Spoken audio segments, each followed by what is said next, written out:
Olá a todos! Hoje o nosso programa é dedicado às questões que os nossos ouvintes nos têm colocado através do nosso e-mail.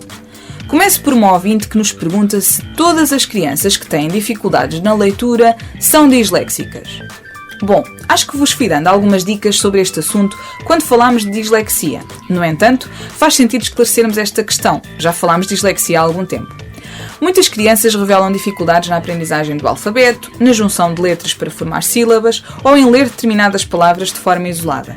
Contudo, estas dificuldades podem atenuar-se depois de praticarmos alguns exercícios, atividades ou simplesmente se usarmos uma estratégia diferente que as ajude, por exemplo, na compreensão dos diversos sons que os grafemas podem ter.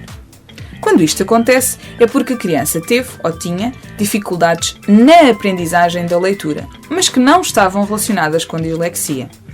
Por isso é que o diagnóstico só deve ser feito depois do segundo ano do primeiro ciclo do ensino básico. Depende do método usado pelo professor. Há crianças que começam a ler corretamente no final do primeiro período do primeiro ano, quando se usa o método global, por exemplo, e outras que só o fazem corretamente no segundo ano. Portanto, não faça comparações entre o seu filho e o sobrinho, afilhado, turmas ou escolas diferentes, pois por vezes esta discrepância pode estar relacionada com a metodologia usada pelo professor. E desta forma responde já à próxima questão: se a dislexia pode ser detectada no pré-escolar. Como devem imaginar, é difícil dizermos que uma criança é disléxica quando ainda não aprendeu ou está a aprender a ler. Existem alguns sinais, comportamentos ao nível do pré-escolar que nos podem alertar para o facto daquela criança poder vir a revelar-se disléxica. Já vimos isso num outro programa. No entanto, são apenas sinais que poderão não ser confirmados mais tarde. O início tardio do desenvolvimento da linguagem, dificuldades para se expressar oralmente, para identificar rimas e sons nas palavras, problemas de lateralidade, dificuldades na marcha, problemas de coordenação motora, entre outros.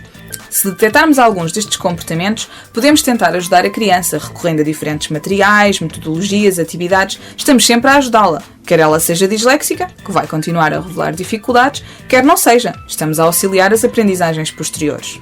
Uma outra dúvida: como diagnosticar? Antes de mais, é importante perceber que apenas uma equipa multidisciplinar o pode ou o deve fazer, ou seja, apenas profissionais especializados. Qualquer uma destas DIS é condição vitalícia e ao fazermos um diagnóstico estamos a fazê-lo para o resto da vida. Elas não têm cura, não desaparecem.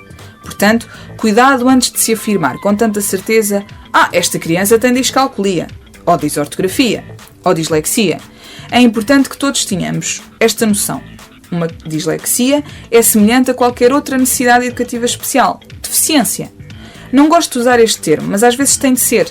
Tenho alguns pais que vêm ter comigo para lhes dar uma opinião. Não faço diagnósticos, no entanto, posso realizar algumas sessões com a criança e tentar perceber se as dificuldades que apresenta estão relacionadas com a má consolidação de determinados conteúdos ou com alguma DIS. E às vezes gosto de dizer aos pais que se realmente o diagnóstico se confirmar, a sua criança é considerada deficiente. Vai ter este problema para o resto da vida. Gosto de pegar naquela frase: assim como uma criança numa cadeira de rodas necessita de uma rampa para contornar escadas, também uma criança com dificuldades de aprendizagem necessita de meios específicos que a ajudem a contornar os problemas, tantas vezes graves, que encontra no processamento de informação, na memória, na leitura, na escrita, no cálculo ou na socialização. Infelizmente, acho que a dislexia se está a tornar numa moda, assim como algumas outras NES, necessidades educativas especiais, e há que combater este facto. Caso contrário, as poucas crianças que efetivamente a apresentam, cerca de 5,4% dos alunos portugueses, podem perder os seus direitos. Querem um conselho? Procurem sempre pessoal especializado. Se não concordam, ou se querem tirar dúvidas, peçam uma segunda opinião. Hoje em dia existe uma grande oferta de centros de apoio psicopedagógico, clínicas e outros espaços de avaliação que vos podem ajudar. E hoje ficamos por aqui. No próximo programa começamos com uma nova DIS, a discalculia. Conto com a vossa presença. Até lá, já sabem, a DI e as suas DIs estarão sempre disponíveis aqui ou online através do endereço disdifm@gmail.com.